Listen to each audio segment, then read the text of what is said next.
Ela pergunta qual é o T-score que deve usar para indicar início de tratamento da osteoporose em mulheres que fazem uso de anastrozol. Bem, aqui merece um contexto, né, Eric? Primeira coisa, a gente pensa na mulher que tem câncer de mama, que está agora começando aí um tratamento a longo prazo com um inibidor da aromatase. Aqui no exemplo da pergunta é o anastrozol, mas existem outros. E o uso desses medicamentos está relacionado com um risco de perda de massa óssea, um risco de osteoporose nessas pacientes, com risco de fratura nessas pacientes. E esse risco de prejuízo da massa óssea ele pode acontecer tanto em mulheres jovens, mulheres pré-menopausa, quanto em mulheres mais velhas, mulheres pós-menopausa. E, obviamente, vai surgir uma preocupação. Será que eu vou rastrear, abordar, prevenir fratura da mesma forma como eu faço em outras mulheres? Os cuidados e as indicações de tratamento são os mesmos de mulheres pós-menopausa, por exemplo, que não fazem esse tratamento? É óbvio que não, porque aqui a gente tem um fator de risco adicional e que, inclusive, não é avaliado em scores de risco tradicionais como o próprio FRAX. Isso.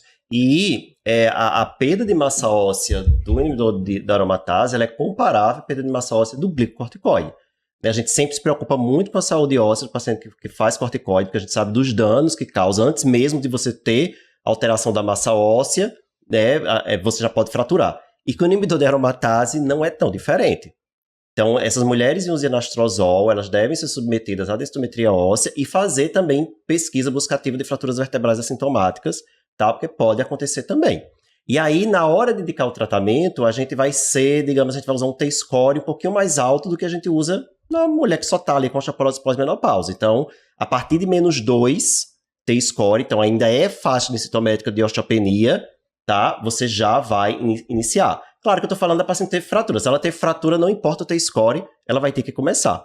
E alguns autores comentam também, a gente até teve um artigo do ano passado, Ícaro, que a gente fez um podcast até sobre ele, né? Sim. E que aí eles colocam que se você tiver um T-score a partir de -1,5, com pelo menos um fator de risco adicional à perda de massa óssea, você também deve iniciar a droga anti-osteoporose. Então, é sim uma paciente que eu vou me preocupar mais e que o tratamento ele vai ser indicado um pouquinho mais precoce do que a gente está habituado. Perfeito. E quando a gente fala aqui o tratamento, é como o Eric colocou, uma droga ali específica para osteoporose, por exemplo, ácido zolendrônico. E não na dose habitual, né? Porque os estudos nesse perfil de pacientes foi com ácido zolendrônico 4 mg de 6 em 6 meses.